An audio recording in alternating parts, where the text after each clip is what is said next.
All right, I am pleased to be joined by my next guest, Kenny Harms. 31 plus years of caddying in golf. Crazy to think that, but here he is, 14 plus years now with Kevin Na, his player. And Kenny, what's going on, man? How are you? I'm great. Just got home and had some neighbors from the neighborhood that just moved in come on over and give me a box of treats, which was nice. Um, I've got my mom coming in tomorrow, which will be exciting. She's coming down from Alabama to spend a couple of days before Christmas and drinking some red wine and talking to you. You know what? I'm going to go straight into it. You talk about red wine. On Instagram, you can follow Kenny on Instagram at kharms27. But on Instagram, you have what you call the wine ship Wednesdays. At least on the most recent videos, at Wine Ship Wednesday. Is this a new thing? Is this an every week thing? What's going on? Well, actually, I was shocked because I promised myself I wasn't going to buy any more wine because I've been buying wine, especially because of COVID hit. It was like the smorgasbord of all for buying wine because all the wineries in California were shut down.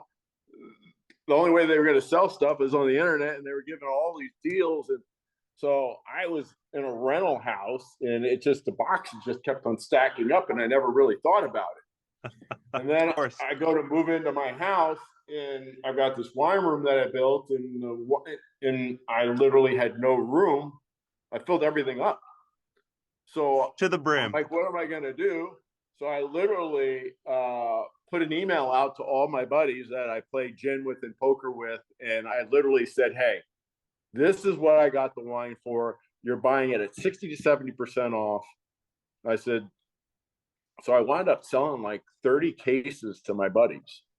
So I've now, so when that shipment came in, I was like, oh my God, I haven't done a wine opening in forever. So I'm like, Wednesday wine opening box day. And it was a wine that a buddy of mine, it's their second year. They're it's impossible to get on the list, but my friend's been on it since last year and he got me in on another one. And these wines are just supposedly just amazing. So, but like I said, it's going to be 3 to 5 years before I even open these up because they're just going to get better with age. But I've got plenty of older wines that I drink, and then everyday drinking wines. But yeah, I've been collecting like high quality wines for like about 10 years now. And Man. my goal was to get 1,000 bottles of really collectible wine so that when I retired, I wouldn't have to buy any more expensive wine. So when COVID hit, it was like, oh my gosh, I started spending so much money. And I'm like, Kev, you need to play better, man. I need some more money. I need to buy some more wine. Well, it's funny, 31 plus years of pro caddying. Like, what do you think of when you think of that? Like, is that hard to fathom? Is that, does it sound like too much, too little? Well, to be honest, I never thought I'd be a caddy in my life. Just fell into it. And, after I think it was the first year, I wound up being in Australia. I was caddying on the LPGA and I was in Australia and I met Jan Stevenson there. And I was actually that was it. I was going to do 1 year, and I never looked at it as a profession. I looked at it as seeing the world, seeing the country, meeting great people. And then I was going to go back to being an assistant pro, and being a head pro at a club. And White Manor Country Club, right?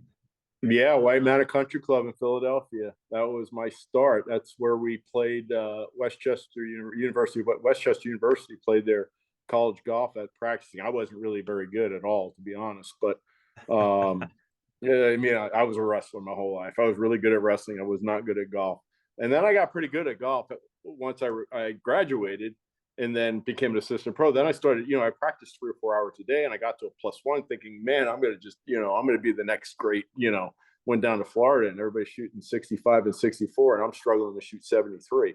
Right. So that was, that was the end of that. And then I wound up meeting this guy that was caddying and went out and started caddying with him. And at the end of the year, I met Jan Stevenson in Australia and she asked me to work for the next year and got back and I talked to my dad and he was like, you're crazy. It's Jan Stevenson. You never know what it's. So that's how it all started. That's how I actually started thinking about my future in caddying and really started focusing on being the best I could be. And that's where it all started with Jan Stevenson. And God, it was like 4 years later, I hadn't even won a golf tournament yet. I had Right. was working for, didn't win, and then I actually wound up winning with my girlfriend at the time, Emily Klein. She went back to back, won in Boston by 2, beat Kari Webb, and then blitzed the field at the British Open by 7, beating Annika, Kari, and all those girls. But I had already committed to work for Hubert Green on the Champions Tour that next year. So, I gave somebody my word. So I went out with Hubert, and then Hubert turned into getting the job with Hale, and then 8 years with Hale. And then, here I am 14 years later, and it seems like it's been, I don't know, maybe 7 or 8 years. That's how fast time flies. It's just crazy. And the experiences that I've had, I mean, it's, a lot of people think golf is the greatest sport in the world. And to me, it's one of them. And I've been extremely blessed to be able to, be in, the skins games with Arnold, Jack, and Gary, and Hale. And Right. I mean, For Hale Irwin. Yeah. yeah. So, we're fortunate. We played in like 3 or 4 of those. I was actually going through, when I was moving in here, I had a couple of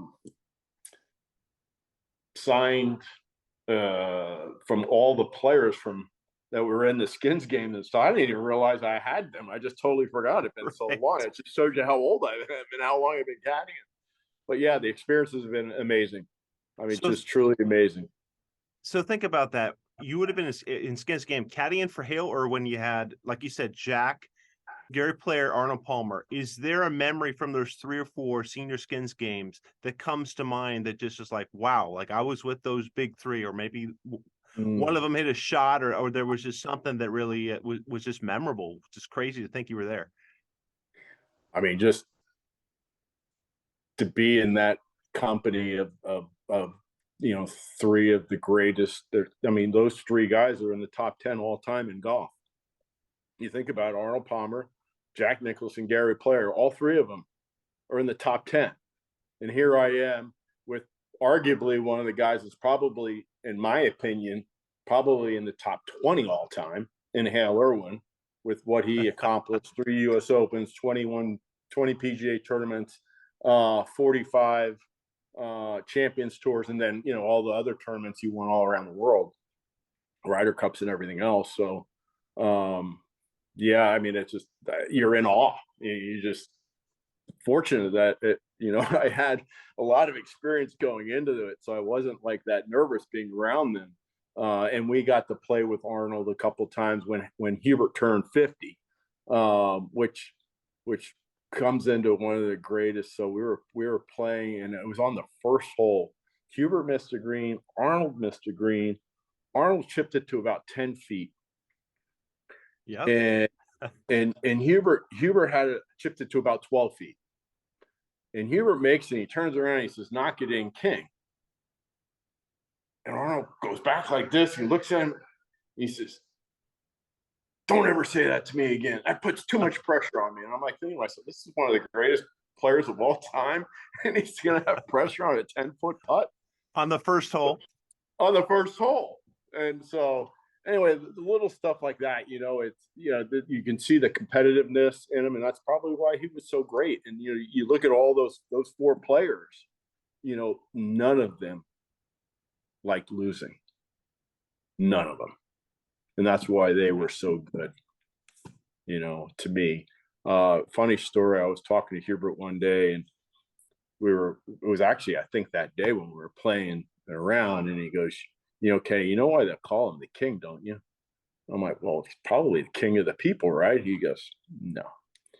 He says, "It's the funniest thing." He says, "When I first came out on tour, I went in the shower and I came out, and I walk out, and there's Arnold, and he's got his robe on one leg with his hanging out, and he goes, that's why they call him the king." Of course. He goes, he let everybody knew that he was the king in more ways than one. So again, and not getting into details, but we're talking about a male anatomy part of him, which was Hubert was like he's never seen anybody like that in his life, in his lifetime. But it was kind of a little comical at the time that not many people would know, but that's where Hubert told me that's where he got the name the King, because he was literally, he controlled the locker room. Right. The alpha. Yes. It's funny when I think about Hubert Green. You had a moment, kind of, I think, with him for 6 years, and then from there went on with Hale Irwin. But that Yeah. transition was a little bit funky, because you knew, like, oh man, Hale's asking me to join him now. How am I going to make this? How am I going to massage this? I got to break it to Hubert. Tell us how that happened.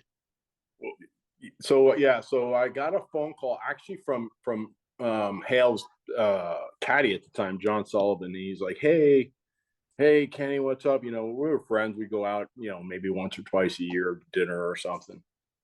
And he's like, he says, hey, do you want to caddy for Hale? And I'm like, I want to caddy for Hale. I said, like, hey, Hubert plays every week. I'm not going to be able to caddy for him for a week. He says, no. He goes, we've been talking about it. I'm going to take a year off, and we've been thinking about who could help him the most. And with your green reading, we figured that you'd be the perfect person. And I'm like, well, I said, is it guaranteed for a year? And he's like, yeah, it's guaranteed for a year. So I'm like, all right. So Hale calls me the next day. We talk about it. I said, listen, you know, honestly, Hale, I says, you're not playing the first two events. I says, I'm not going to call up Hubert. Hubert's been like a dear friend of mine. I need to do this face to face. I'm like, I got to do this face to face. You're not playing the first two events. So I'll work from the first two events. Let me talk to him. So Tuesday night of the Key Biscayne, Hale calls me and he goes, all right, so what's the story? I said, I'll talk to him tomorrow. I promise. I couldn't talk to him. I'm like, it's tough. I just, you know, so he was literally, he had 1 foot the next day, 1 foot in the locker room, going in the locker room. I finally like, Hubert. He looks around, he looks at me, and he goes, he says, can I talk to you for a second? And he comes over, he said, what's wrong? He says, I got a problem. He said, Kenny, what's your problem? He says, well, Hale Irwin called me up and offered me the job. He says, Kenny, you don't take the job, you're fired. Straight I'm up. like, what? He goes, you're going to make twice the amount of money. I said, you're going to be getting married. I said, you're going to be having a family. You need to take the job. I said, but I'm not going to hire anybody for 2 months, because I don't know if you're even going to like working for the guy. He says, so you find me somebody for 2 months, because I don't know if you're going to be able to caddy like you caddy for me. Because I pulled at clubs, I read every green, and, you know, and Hale is, you know, Hale is Hale. You know, he when he wants your input, he's going to ask it. You just can't give it. So literally after 2 months and, you know, winning every third event and finishing top 5 in all the other ones, you know, I'm like, yeah, okay, here we're up. So I found him a caddy, and then it was, you know, 8 great years of Hale, and tons of wins and in contention. Like, I mean, God, the first year, so I didn't get him until he was 45. The second year I worked for him, I think he had 1 tournament he finished outside the top 10. In 3 tournaments he finished outside the top 5. I mean, it's just every single week we're in contention to win. I mean, he's just the most amazing player. You know, ball striker, so consistent. And every year at the beginning of the year, I'd say, okay, Hale, can I say something? If I, you know, he says, no, I don't want your opinion. I'll ask for it. And that's the way it was, you know.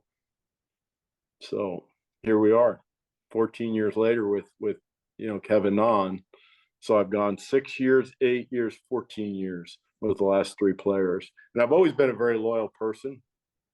You know, I've never been fired. Well, I've never been fired.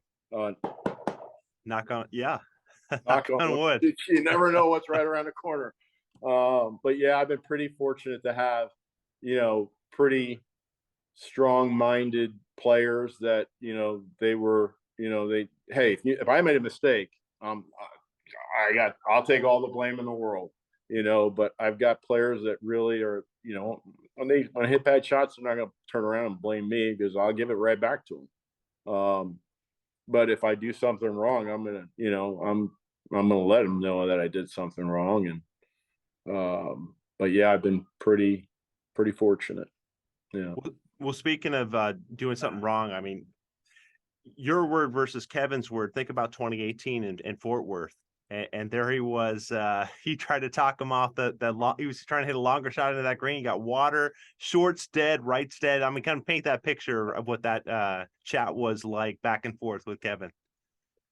Yeah, we hit a really bad drive. 3 went into the right trees. Got down there. It's in this Bermuda stuff, so you got no chance of controlling the distance. You can't control it. You can't control the shot. You can't do anything because 9 times out of 10 it's going to come straight out of there and fly forever. When it hits the green, it's not stopping. Over the green's dead. Like you said, a water short. Right, there's a cart path. Left, there's a bunker, and then it's surrounded by bleachers. So at first, when I first got up there, the TV hadn't got there yet. So I just gave them the number to the layup. I wouldn't even give them the front number. I said, because it's a layup. Not on the radar. There's nowhere you can hit the perfect shot, and you're not going to hit it on the green. And over the green's dead, and there's water in front. So he pulls out like 4-iron, and he goes, "You like this?" I'm like, "No, I don't like that either." So then he puts the 4-iron back, and he grabs a 3 hybrid. It's like, going long, baby. But long is dead. And that's why he goes, it ain't going long. And I'm like, Kevin, he goes, "You like this?" I said, "No, I don't like either one of them." He says, "Well, I'm hitting it." I'm like, he goes, and he kept on saying, "You like it?" And I didn't answer him because I'm not going to say yes. Yeah. I'm just not going to do it. No affirmation. There is nothing good that's going to come out of this shot. And he hits his shot, and TV had no idea where it went. I had no idea. I mean, I knew it flew. So I'm thinking it's over the green, but we don't know where it's at. We have no idea. It's up in the bleachers. It caught the last railing of the bleachers and came straight down. What are the odds? Well, because if it literally flies 3 inches further, he's probably OB or in the bushes over the green because the first tee is right there. So then we call an official over, and now he gets equidistance. He's got to keep the same distance between where his ball is and the flag. Now he can't go right. He's got to go left. So now he's got to go way left over by where the bunker is, left of the bunker, and then takes a drop there. And he gets up, he looks at his shot, and he literally calls me over the last second. He goes, "Left edge of the grandstands." I'm like, "No, I ain't." I said, "Kevin, this thing's going to break a fortune. There's a fat guy in a blue shirt. It's the left edge of him." He goes, "Are you sure?" I said, "You can't hit it high enough." Because right between the hole, there's another slope like this, and then another plateau. And he hits this shot. He holds it, of course. Yep, it makes 3. And he says, "I told you so."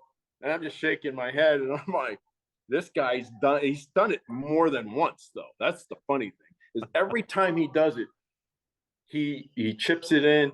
He knocks in something. I mean, it's just he's done it like 3 times where he's made birdie absolutely dead, and just he's got the most amazing short game. So yeah, he chips it in, and then the thing went viral, and there's probably a million showing on YouTube right now of it, and then of course they had to get the both of us out there, and we all knew where it went, but we actually didn't. We didn't realize. We didn't know. Nobody knew where the ball went. So everybody thought that he was just hit it left to the green and was chipping from there. They didn't know that he flew the green and it was in the bleachers. So, when everybody talks about it, everybody thinks that, oh yeah, he hit it in the perfect shot, and but it is what it is. I'm just glad he chipped it in and made birdie, to be honest, because that made me more money. We didn't win the golf tournament, but we were leading. And that's the whole thing, is we had the lead going into that hole, and that was our last hole. And I'm just thinking, make 4. You got the greatest short game in the world, the greatest wedge player in the end. We're going to have about a 5 or 10 footer, And of course, he chipped it in. So obviously it was the right decision. Yeah. Well, it's funny. And we think about Kevin, your dynamics with him, and going back 14 plus years. I actually emailed him about this and asked him, what should I ask you, or what about your relationship? And he said, you guys are family. Bottom line, you guys are family. So Mhm. I'm curious. There must be a story, because you've mentioned in podcasts in the past that he doesn't travel well. Okay, so I'm giving you an opportunity with your family member to paint a picture and joke something where maybe he got sick, or maybe there was a situation in travel where it's like, oh my God, did Kevin really do that? Like, this really happened? What might come to mind in that regard? Is there, think about the travel over the last 14 years. Is there anything wild there? Well, unfortunately, he was actually, we went to Bangkok and he was really good. He got in there nice and early, so he had adjusted, Yeah, so he was adjusted come tournament time. this is And on Live, right? This is just a couple this is months ago. live. Yeah, this Yep. is the last, what was it, 2.5, 3 months ago. Third to last tournament of the year. We went Bangkok, and then to Saudi, and then a couple of weeks off, and then Miami was the last event. And so he got there early. He was adjusted. He comes right out of the box. He hadn't played great all year. We had 2 top tens, I believe. And he's had a rib injury the whole year. People don't know that, but it's just it's hard for him to swing a golf club. But he was feeling good. We're in 4th place after the first day, and he got some, violent virus, just throwing up. They had to put bags of IV in him. The doctor, he came out on Sunday, and doctor's like, you shouldn't play. And he says, put the IV in me. Oof. Let's load it up and let's give it a shot, and we wound up shooting one over. We wound up going from 4th to 20th. But that's bad luck, and Yeah. then we're there for like 3 days, and Tuesday night we talk, and he's like, yeah, I'm not feeling good. We'll probably fly home on Thursday. He wakes up Wednesday and he's like, I'm kind of feeling pretty good, I said, maybe we're going to fly to Jeddah tonight. I'm like, Kev, there's no way you're playing. It's 98 degrees, 100% humidity there. There's no way. So we get over there. He gets more fluids on Thursday, rest all day Thursday, didn't play in the Pro-Am. We get out there on Friday, and we're pretty lucky. It was a little overcast and had the umbrella on him the whole time. And he wound up shooting, I think, 1 over par, which obviously wasn't very good, but he made it through that day. And then the next day he came out and he said he felt pretty good, but about 7 holes later, he got hit a brick wall. Played 2 more holes, and that was the end of it. But that was the unfortunate part. But there's been times like where before he was engaged and stuff, I would have him stay at my house in Orlando if we had an East Coast tournament. I said, don't even go home. Just come to Lake Nona. We'll practice here. You can go to the gym. You got a golf cart. You got everything. We don't need to deal with 3 days of jet lag because you going back and forth from the West Coast. And every time the following week, we would be, wherever we're playing East Coast, top 10 every time. Every time. If he would go home and then come back, it was like 30th or 40th or 50th. He doesn't adjust well. So we've been doing a lot better job with getting to tournaments earlier to prepare for them. Like Augusta, we've been getting in on Saturdays. We finished, I think, 12th and like 13th the last 3 tournaments there. Last year, he was number 1 in greens at regulation. The year before that, he was number 2 in regulation, which is for a short hitter, that's pretty hard to do. Oh, yeah. He was the first in 2 years ago. He hit all 18 greens on Thursday. That was the first time it was done since 2009. Whew. It's pretty amazing when you think about it. Yeah. Well, speaking of Augusta National, the announcement came out today that LIV golfers are allowed to play. I got to imagine you're fired up. Kevin, the same way, you're drinking to it with your wine. Mm-hmm. What was the what was the initial reaction for both of you guys as you talked about it? I mean, you guys must have been like celebrating there, excited knowing that you played so well recently. Yeah. So, honestly, I didn't think any of the majors were going to change. I don't think, I know all the majors, they want their best players playing in there. And, there's the LIV field is pretty strong. I mean, we got 16 guys playing in the Masters. We should have more than that, but unfortunately, right now we don't have world ranking points. So a couple of guys fell out. All part of the deal. We know the deal. We're gonna get the world ranking points. It'll all work out. We're gonna get TV. Everything's gonna be fine. But I always said that. I said there's no way any of the majors are gonna say 15 of the best players in the world, you're not gonna play our tournament. There's no way. The Masters, what's their slogan? A tradition like no other. Right. They're not changing that. Champions dinner, champions. Yep. Everything. And everybody was like, you don't know what you're talking about. I got so much crap from everybody that hates LIV. I mean, that's fine. You can do whatever you want. We all have our own opinions. This is a free country. It's free speech. I believe it all. And I would literally like answer even the negative people, the people that attack me. I mean, I just say, hey, just give it a chance. Just give it a chance. It's not a threat. There's 14 tournaments this year on LIV. There's 48 or 49 on the PGA Tour. Both tours are going to do just fine.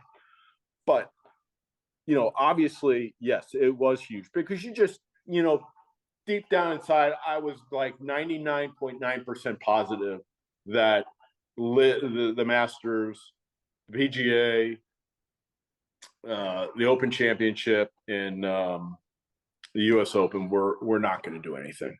If you got in through their criteria, you're going to be able to play, and it makes sense. I mean, you're not going to tell Dustin Johnson, Sergio Garcia, Brooks Koepka, Louis. Thankfully, he got the last spot. That was huge. That's right, top 50. Yeah, top 50. We were 49th. We were sweating it.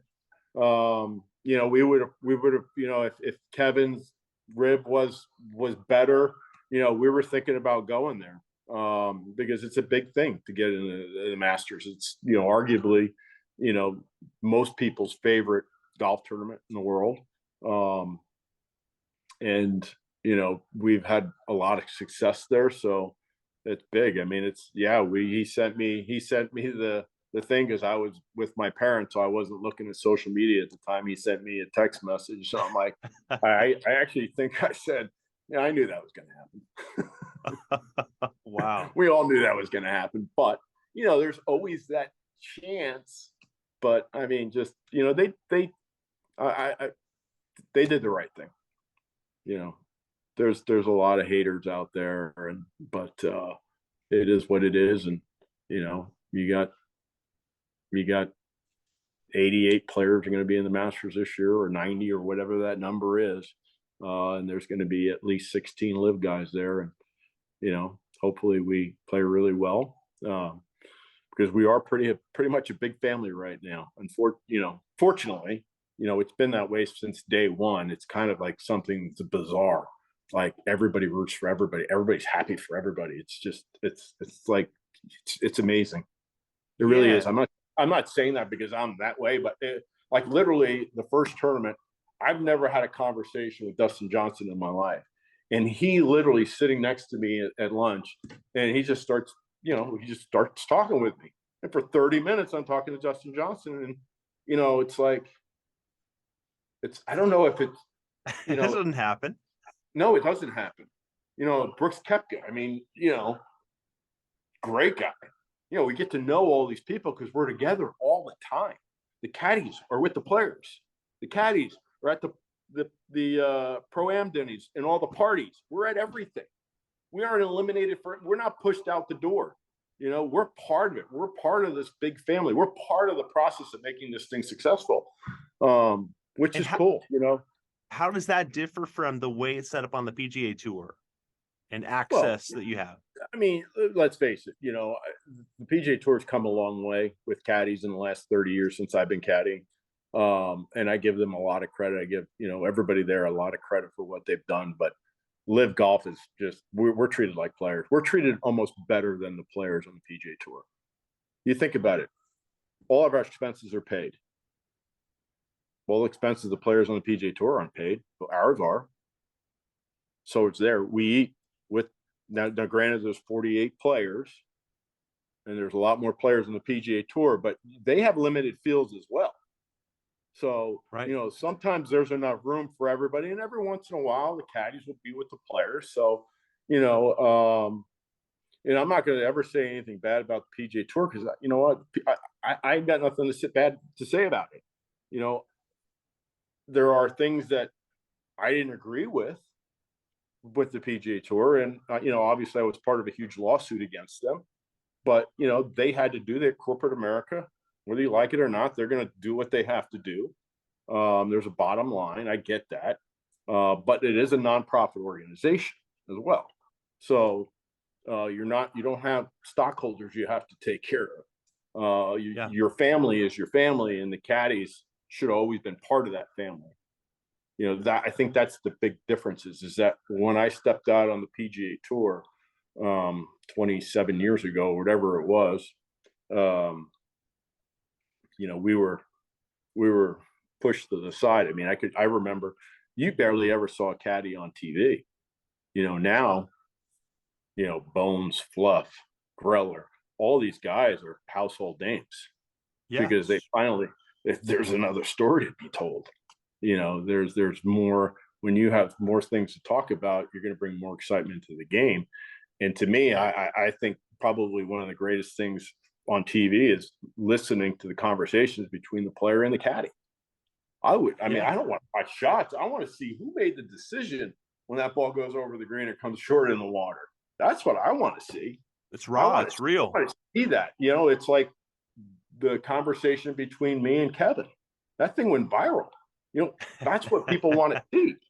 But they do. They want to see it. They want to see how did they come up with that decision?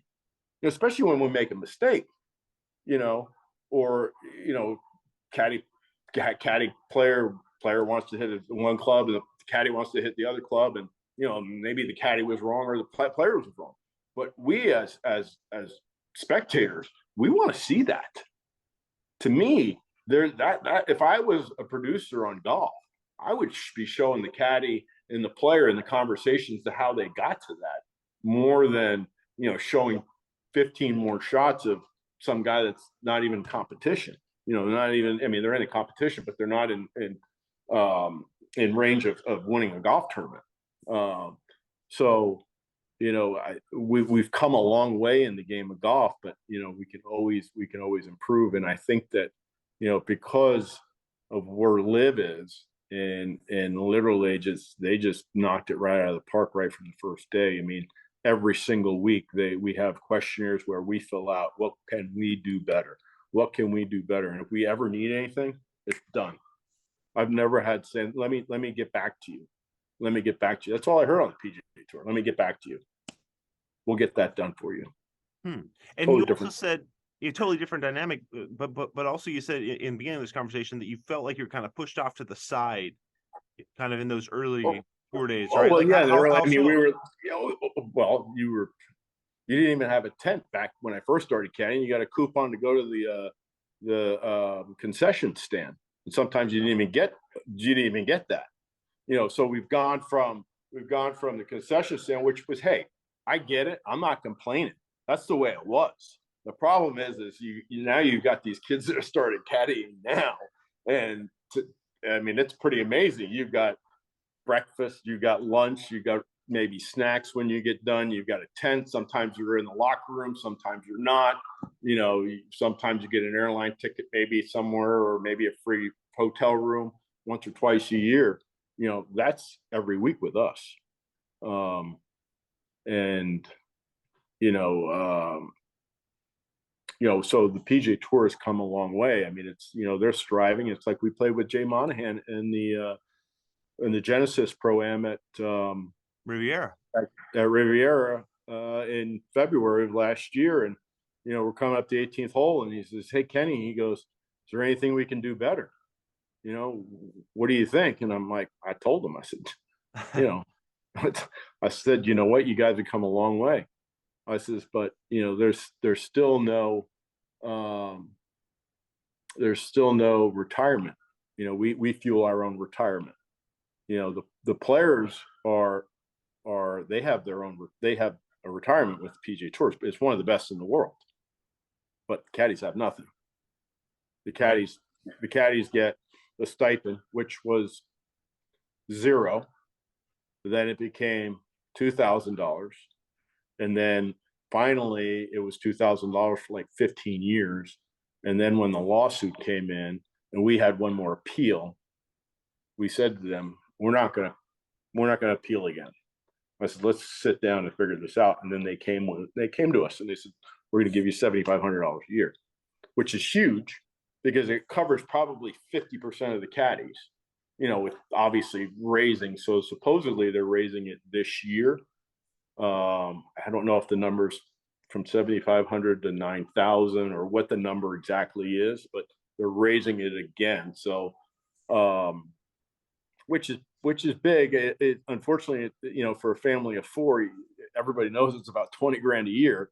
So I'd love to see them, be more family oriented and take care of the caddies that actually have families and stuff like that, because it's expensive.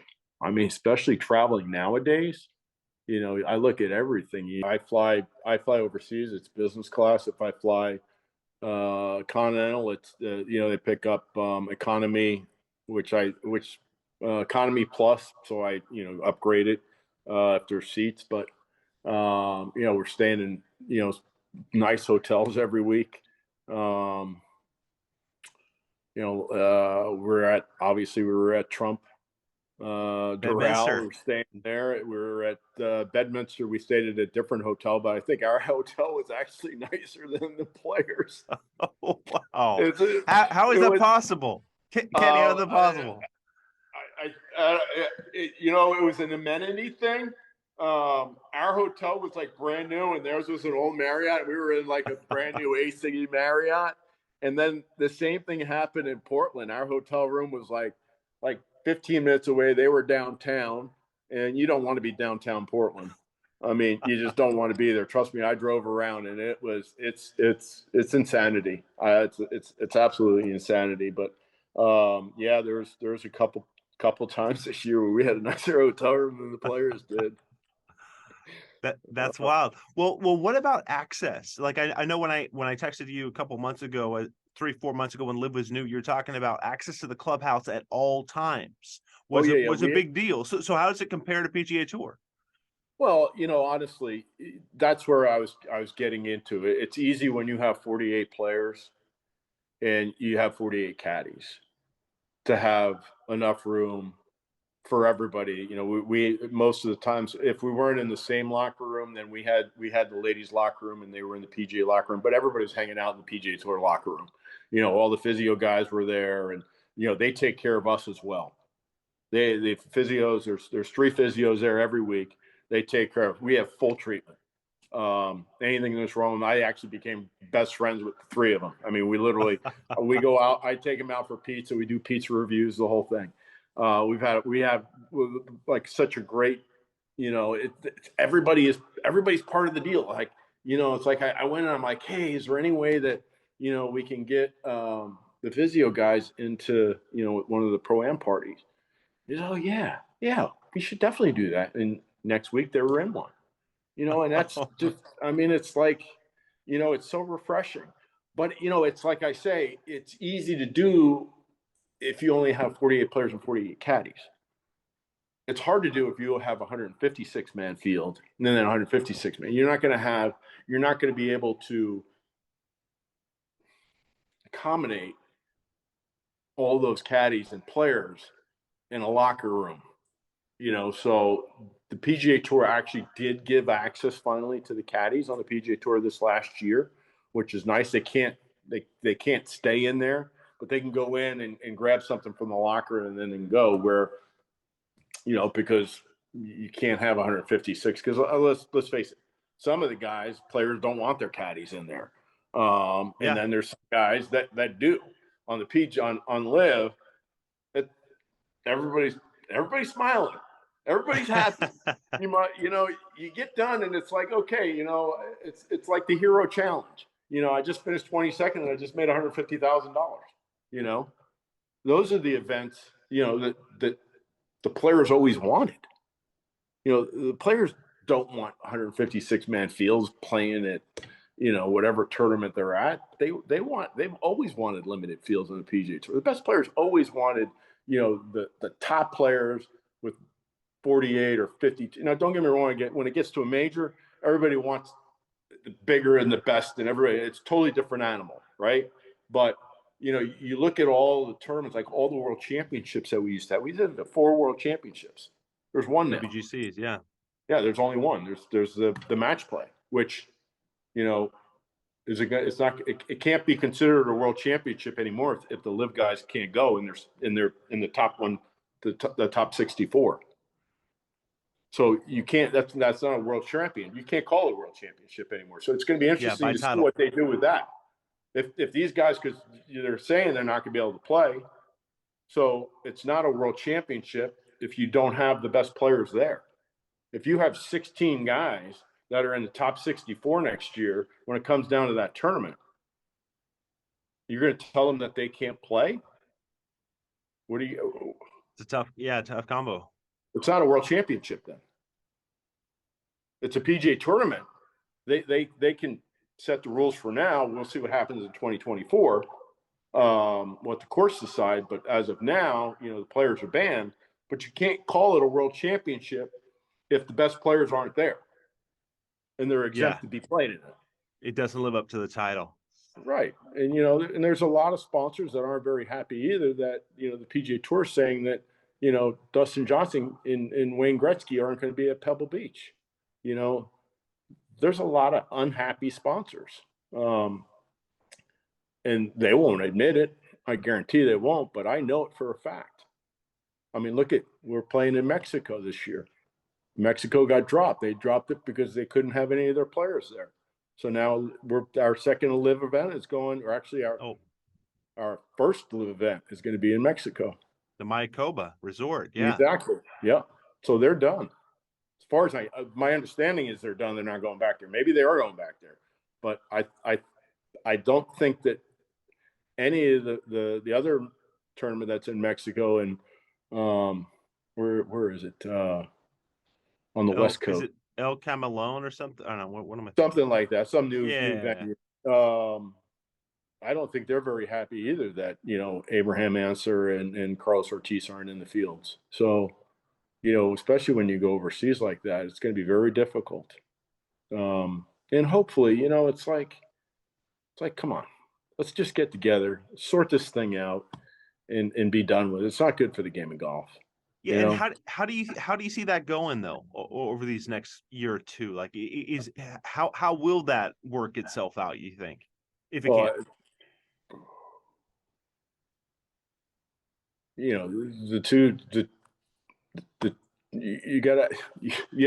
have one group that wants to talk and you have one group that doesn't want to talk. And I see both sides of it, and I do. I see both sides of it. If they don't come together and work this out, then we're just gonna go to the courts in 2024, and the courts are gonna make the decision, and then we're gonna all abide by it. But I don't think it's good for the game of golf. But it is what it is. It's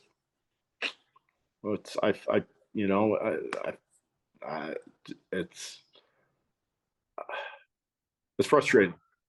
It's frustrating to me. Kevin made this decision for numerous reasons. And obviously money is a huge part of it, but his family is a huge part of it also. 3 kids. People don't realize, okay, yeah, let's look at the statistics of professional athletes that have been divorced. Look at those statistics. And then who gets the children? Who gets the children? The mom, the person that raised them. Yeah. The mother's going to get the children because the mother's been at home taking care of them. So, when you have the opportunity to do something where you're going to be at home, whether it's 25% more or 40% more or 50% more, you know, when you have a third child and you know, the family comes first at that point, especially at Kevin's stage in his life, you know, family is number one. And, you know, I shouldn't speak for him, but him being like my brother, you know, I think I can talk for him, and family comes number one, you know, and then we talked about it. We talked about it long and hard. You know, it was a tough decision. I mean, you know, it's a startup, but you know, it was, I personally think it was the right decision. I'd make the decision over and over and over and over again. It's right decision for him.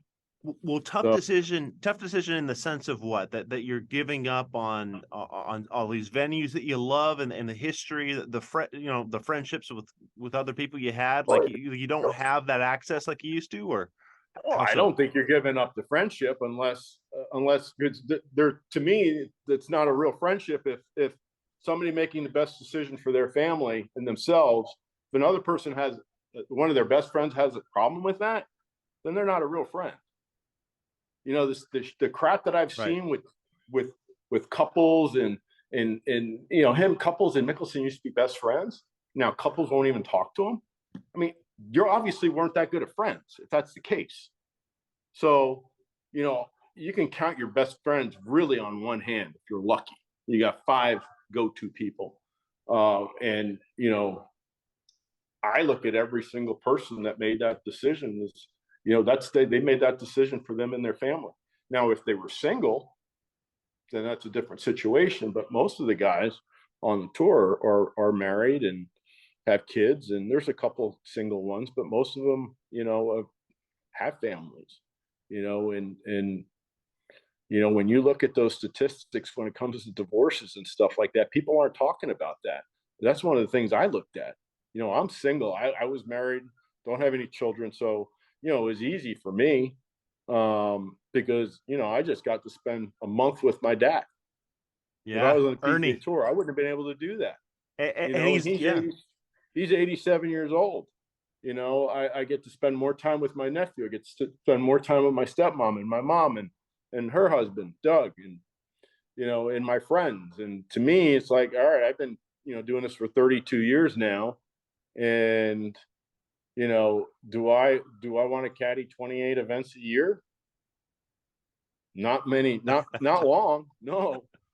But Right. if I'm only caddying in like 16 or 17 events, you know, then you know, the wear and tear on the body and the travel, and everybody thinks, oh yeah, you're in great shape. I said, yeah, I'm in great shape. I got 3 bulging discs and 1 disintegrated disc. Oof. So I've been rehabbing for almost a year and a half now. I have no pain. I'm in, you know, I feel great, but the wear and tear on the body, and then getting on planes and going on planes for 20 something hours to Dubai and then flying down to Jeddah, and, you know, you're away from your home. And, you know, so it was really enticing to me, you know, and then guaranteed purses. So, you know, everybody's like, oh, you're just spending all that live money and this and that. I'm like, I had a lot of money. Trust me, I had a lot more money, a lot of money before I went on to live. And live was only a year. And let me tell you something. I made a lot more money last year than I made this year. You know, Kevin finished third in the FedEx. He got a $4 million bonus. And, you know, he made almost $8 million on the golf course. You know, this year we made Wow. 3 because he was hurt. And, but if he probably wouldn't have made that money if he was hurt on the PGA Tour. And then again, maybe it would have been different. Maybe he might have made more. Who knows? The thing is that, you know, I looked at it as this year we played in a lot of events that were not, the venues were not that good for Kevin. They're really long bomber golf courses. You know, where if we were playing on the PGA Tour, we wouldn't have played those golf courses Yeah. unless the majors. We wouldn't have gone to them. We would have gone to the, you know, the Greenbriers, the Colonials, you know, Vegas. Vegas and stuff like that, you know, the more traditional golf courses. But this year coming up, now we've got like 9 or 10 great golf courses for us. Yeah. So, you know, all of a sudden you got Mayakoba, we finished 5th at. We got Greenbrier, we won at. We've got Valderrama, old school traditional golf course. Supposedly the golf course in Australia is amazing. Golf course in Singapore the following week is great. I don't know anything about Tucson. Don't know anything about Trump, DC. Doral, match play, so it really doesn't matter. But yeah, you look at the venues and you go, oh, this is going to be a good year. We've got a lot more golf courses we're going to have a chance of winning at. If we get healthy, we could, run the tables. And all of a sudden, you go from, you're looking on the PGA Tour, if you had a great year, you're making 3 or 4 million. You go on the LIV Tour, you have 1 or 2 wins and you're making $8, $9, $10 million. And you're only playing in half the events. And then if you get in some of the majors, okay, you could probably, if Kevin gets in all 4 majors this year, there'll be 18, it'll be 19, it'll be 20 events because he's got to play in the Saudi Invitational, the first one, because it's part of his deal with Golf Saudi. We're both ambassadors. And then they're probably going to have a tournament on the Asian Tour that Kevin's going to be the ambassador for the Asian Tour in Korea. I don't know if that's going to happen this year or not, but if it does, then he'll do that as well. Well, it's interesting. You were talking about different venues coming up for this year, and I'm curious, like with the team aspect of it, like, is there a lot of strategy that goes involved with this? You know what I mean? Like, is this different? This is not what you're used to having teams almost every week, right? Yeah. So we're, there's some teams that are already set. We are building a team, and we really right now have Siwon Kim and Kevin. We've got 2 guys.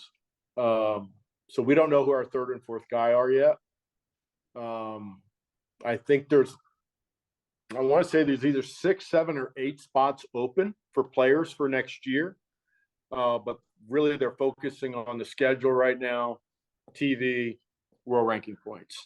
So they're really going about that. So I haven't heard any rumors about any players going. So, I know that we're hoping to have an all Korean team. Probably not going to happen this year, obviously, or next year, 2023, but hopefully maybe by 2024. Hopefully we have at least 3 guys next year. If we can get 1 player, I don't know who that's going to be. I don't know if it's going to be from the Asian Tour, the Korean Tour, the PGA Tour, European Tour. I don't know who that's going to be, but hopefully we're going to build the South Korean team, and it's probably going to take a year or 2. So obviously there's going to be teams that are really stacked, and we all knew who they were this year. They finished pretty much 1st, 2nd, and 3rd. So yeah, it's something that, to me, that's the most exciting part about this is the team formula.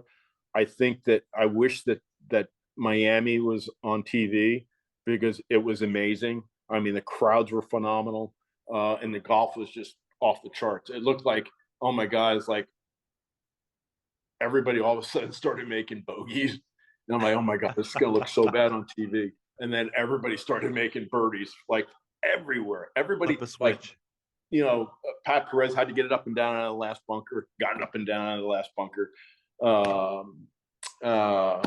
DJ obviously had the 2-putt. Cam Smith made an unbelievable up and down to put the pressure on. So he had like a 2.5 footer, but and then Captain America. Patrick Reed, yeah. Patrick Reed makes a 15 footer with like six inches of break. So it looked amazing on TV because I was literally hanging out with physio guys in the locker room. That's right. Watching the golf, and your pizza guys, pizza review guys. Yeah, my pizza review guys, and so yeah, we were just kind of hanging out there, and then we all went out, and it's like everybody standing there watching the ceremony is just awesome. I mean, the energy was phenomenal. So the team aspect, I think, is going to be really huge, and I think that you're gonna see somebody copying that because they've been copying a lot of other stuff that LIV has been doing. So. They've obviously they're going to limited fields more so, which is it's the right thing. I mean, it's the right thing to do. People, you want to have the strongest fields and, on iconic venues, and, they're listening to the players because that's what the players want. Players don't want 144-man fields every week. They want the best players, and, let's face it, I know what Rory said after the last event. He says, man, I need an off season, and they're looking at us having 3 months off going, we're playing too much golf. And, when you have 49 tournaments in a year, it's, I mean, I don't, we'll see. We'll see what happens. Yeah, I just hope we can get together and, we can just stop all the baby crap and, let's just let everybody play golf. Focus on yourself and play golf, because that's what you should. That's what does the talking, is your clubs, not your mouse. bottom line. Well, I'm interested. Napa is a place that's a stop that you always loved on the PGA Tour, No, and that goes without saying. I mean, you had friends there in the wine yeah. country, but outside of that, though, what do you miss the most about the PGA Tour?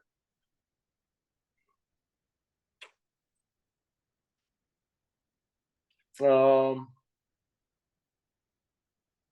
that's a great question. Well, Because it's still so fresh. It's only been a few months. honestly, it's the friends that I've made. It's the friends that I've made around this country. On the PGA Tour. I stayed with great people at Pebble Beach. Some of my best friends, although I met them at Lake Nona, but they moved out there. The people that I stayed with at in Napa, um, just the people. I mean, all the friendships. I mean, I've got great friends in Iowa from when I was caddying for Hubert and Hale. I mean, best friends to this day. I mean, literally, Darren was texting me yesterday, invited me to be a member at Naples National. When can we play? Come when you can come down. And I'm like, that's the biggest thing, is I've made so many friends over 32 years of caddying. And don't get me wrong, I'm still going to see them, but it was nice to be able to go to Pebble Beach and stay with my friends and have dinner with them, and and just go back and talk and just catch up. And that's what I'm going to miss the most. You know Obviously, I miss the players on the PGA Tour too. I mean, and caddies. I mean, I've got a lot of good friends. I was on the board since the inception of the APTC. I didn't get voted on this year, which I didn't think I would, but it was probably good I'm not on the board, to be honest. But I told Saj and I told the guys, hey, I'm here for you. This is what I do. I want to make our profession very stronger if possible. So if there's anything I can do to help, I'm here. I'm gonna miss that part of the tour as well, being on that board. That meant a lot to me, because it was, like I told you, 31 years ago when I decided to make this my profession. I tried to make the profession better. It's what I leave and what we leave to the people that are coming after us is the most important. But yeah, and obviously the competition and the venues, the great venues. I mean, I'm so pumped to be going back to the Greenbrier, Yeah. because literally I have 20 friends there. 20 friends there. People I stayed with, people that this one guy we played with him in the Pro-Am. We became friends. We still talk to each other. They always have bands at their house, and so it's just going to be, it's going to be a great week for me. Hopefully I'm going to get in there. Hopefully we're not playing the week before, so I get in there like the weekend before and just hang out with them. That's beautiful country too. That's a great spot, man. Oh, it is. I've never imagined West Virginia being that beautiful. It's a beautiful state. No, seriously. I mean, it's a beautiful state. I've driven through it before, going through Morgantown and stuff like that. And it's beautiful, but you just never know that a Greenbrier would be there. I mean, it's just a little jewel, 3.5 hours from DC. So, and yeah, so friends, and family. That's what it's all about. And that's what you missed. Go ahead.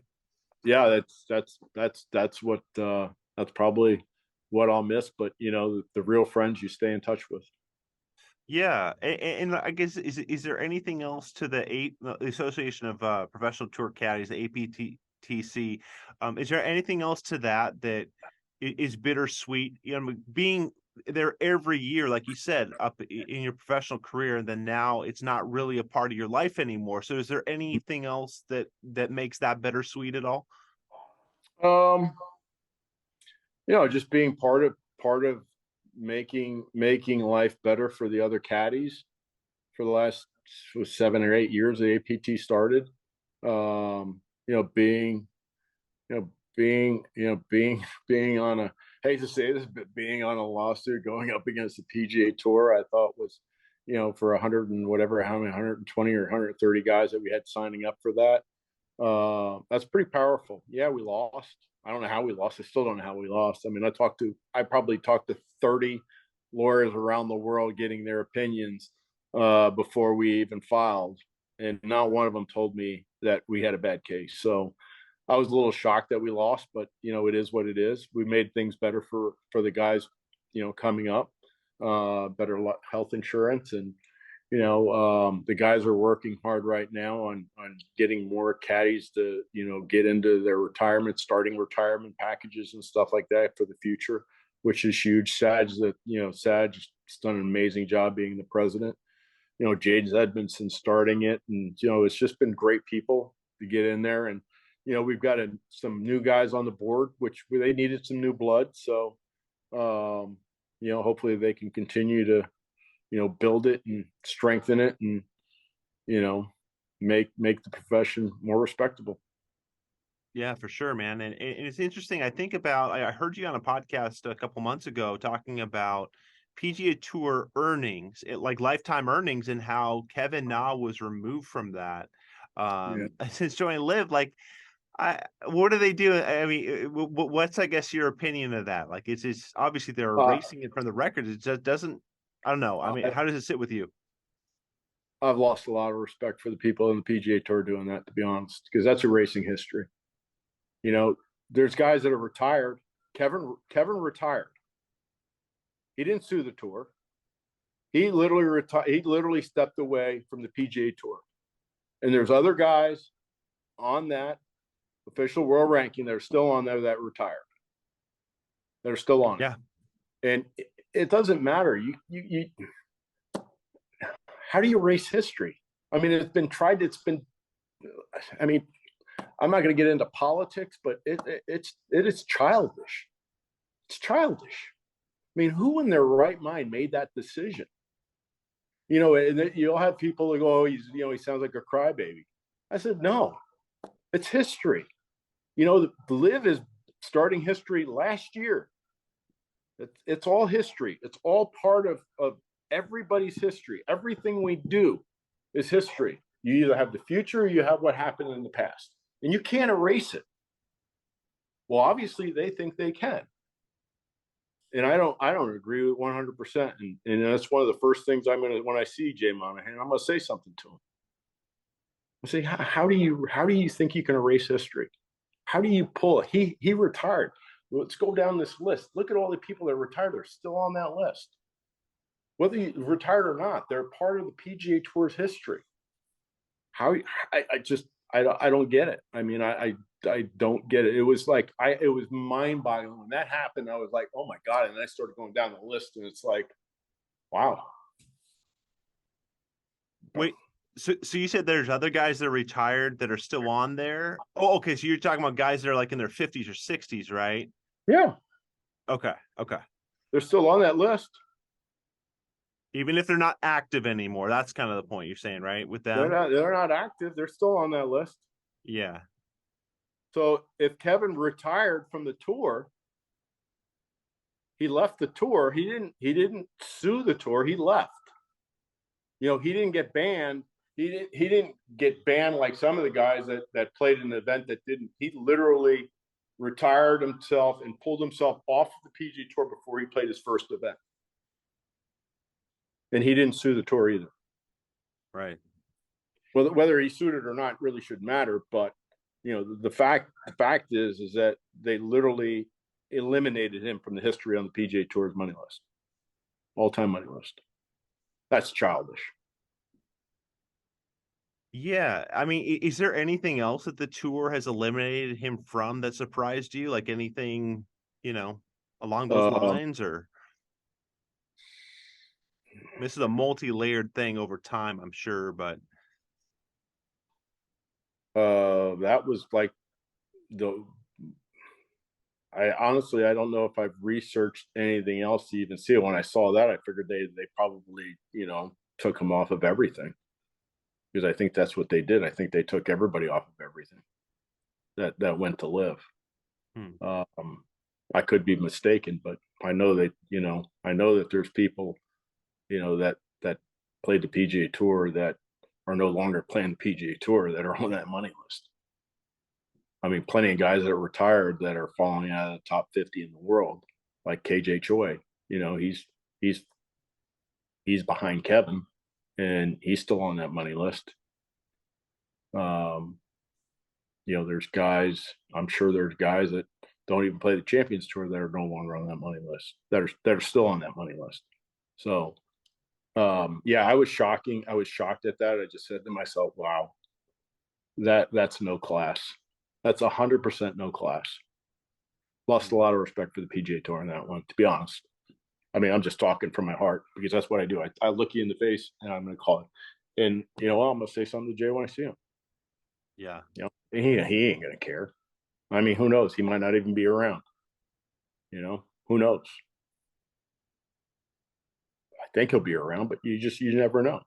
You might get a better offer of doing something else, or whatever the situation is. But yeah, that was one of the things that like blew me away. But I was just like, wow. Some things you can't make up, and you just can't make that one up. Yeah, like There's a couple other things I can talk about, the hypocrisy of the PGA Tour and the players, but we'll leave that for another day. well, I mean, if you're gonna tease us a little bit on that, I mean, Well, I can just tell you that there are a couple of players that have been very boisterous against LIV that actually asked for money to play on LIV and got turned down. Can't tell you names, but yeah. it's interesting that they would play both sides of the street, right? Like that they're seeing two opportunities, right? I mean, Well, it's an opportunity. I mean, if you ask for a certain amount of money and you get turned down, and then you start talking about LIV, and then there's certain individuals that played all over. The funny thing is at first it was Saudi money. And then they realized that, oh, wait a minute, our biggest sponsor is FedEx. And FedEx just spent like $1.2 trillion in Saudi Arabia last year building their infrastructure. Oh, it was a bigger number than that. I forget the number. It was a huge number. And then like 17 of their tournaments are all doing business in Saudi Arabia. So, they're, hey, our own president went over there begging for oil. So there you go. is it pretty common knowledge on LIV Golf Tour, like who those players were that went and asked for money and got turned down? Like, is that like fairly common knowledge, would you say? Or I don't know if it's fairly common, but some people know. okay. Yeah, no, it's just, man, there's just so much back and forth, and There's a lot of hypocrisy in life. Let's just put it that way. There's a lot of hypocrisy. It's to each his own.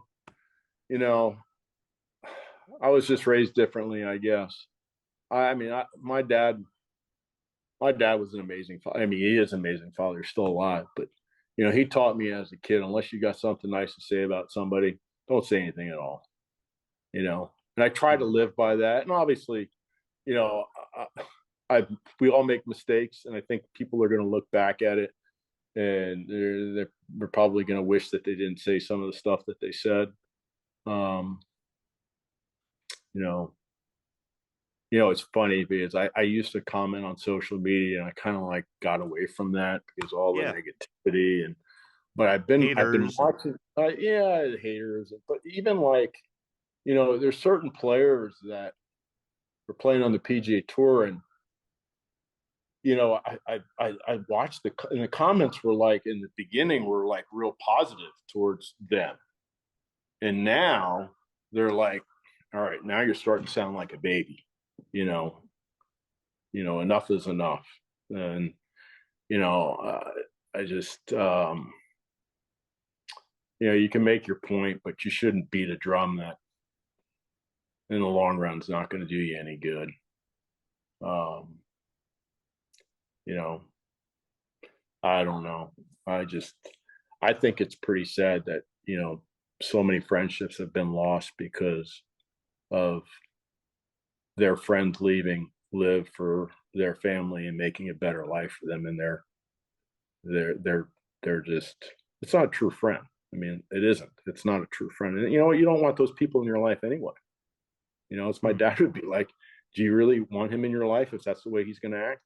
If he's a friend like that and he's not happy for you and your family and for you making the best decision for you in your life.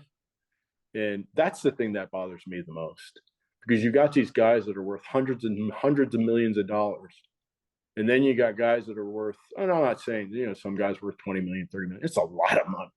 Don't get me wrong. That's a lot of money. But, you should be happy for somebody that has the opportunity to be able to take care of their grandchildren and the children after that. And to me, yeah, I mean, to me, I think that the thing is, for me, it's like I'm in the ground floor of this new venture that started. Kevin got me on for Golf Saudi being an ambassador right away, and I was pretty honored for that. And then I start getting all this social media, and I'm a pretty tough guy, so that didn't bother me. And I start, Kenny's, everybody's like, why do you comment to these people? I said, because that's what I'm gonna do. I said, I'm not gonna stoop to their level. I'm gonna be very professional. I mean, I literally, the hate stuff that you would get, I'm like, dude, just give me your address. I'll come and talk to you like a man. I said, face to don't face. you like face to face? You come and see me. I'll get you a ticket. And you can come on in. Come and check it out. I said, but stop your petty BS behind your phone acting like you're a tough guy. Because if you get in front of my face, I guarantee you ain't going to be saying the crap you're saying. Unless you got a gun in your hand. Because it's just, there's so much hate in this world. And it's like, God, it's like, how does, that's the one thing that's the reason why I'm not on Twitter. Because there's so many trolls on Twitter. And don't get me wrong, I got some on Instagram, which I'm fine with. If people want to threaten my life, go ahead and threaten my life. I'll tell you where I live. You can come and knock on my door. I've never been scared my whole life, and I never will be. I never owned a gun until 2 years ago. Now I've got guns. So this world has changed. But in terms of the timeline, it was just comments on Instagram right around the time that you joined Golf Saudi. Oh yeah, it was visible that you were wearing that hat. Saudi hat, and everything was all into blood money and this and that. And like, hey, I had friends that were at 9/11. I had friends that lived that got out of it, and I had friends that died. And 99.9% of the people don't know anybody that died in 9/11, because there was a lot of people that died, 3,500 plus. But all those terrorists, and I understand how many there were, and some of them were Saudi Arabia, they're all dead. We killed Osama bin Laden. It's okay for corporations to make money being in Saudi Arabia, but it's not okay for the players and stuff. So little hypocrisy there. I mean, if everybody understood exactly what they consumed and what Saudi owned, they'd be pretty surprised. Pretty surprised. But I'm happy with where I'm at. I think we made the right decision. I think this thing is going to get bigger and better. I'm pumped for next year, especially for all the venues we're going to and the places we're going to. I hadn't been to Australia in like 25 years. Singapore, I was there for one night, so I'm going to get to experience that. Never been to Spain. Can't wait to get there. I hear the people are amazing. So there's so many great spots. And, I like when I got a week where I'm traveling somewhere, I like going and getting there early and doing things. Yeah, immersing yourself in it. Yeah. Yeah. And so, I got to Thailand about 5-6 days early there. So when I head to Saudi, I'm going to stop. I've flown into Dubai a couple times. So I'm going to get there and spend 2 nights there and just tool around and see the culture. I'm not sure how much culture, but there's people from all over the world living there, so there's got to be something. But I hear it's a pretty cool place. But yeah, I'm gonna probably get to Australia early. Maybe actually play golf in the Sand Belt, which I hear is amazing. You got all kinds of Alistair McKenzie golf courses down there. So yeah, I've been talking to some friends. Maybe they're going to come out for a week or two and experience LIV. And it's amazing how many people though that want to come out. I mean, I two of my best friends today, Teresa and Bob. They always give me their house at Colonial to stay at for Colonial. Classic, yeah. Yeah, and then so they're like, "Well, we got to go through the schedule." I said, "Well, I think honestly, I think Spain's going to be really amazing." Because they always go to Hawaii for the 2 weeks, and obviously I'm not going to be there. So, yeah, it's gonna be a fun year. Yeah, man, a lot to look forward to. A lot to look I forward think to for the LIV. Go ahead. Yeah, I think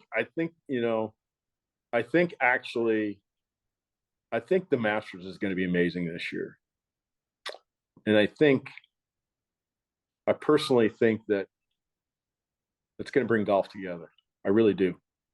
I think that the LIV players are going to be together.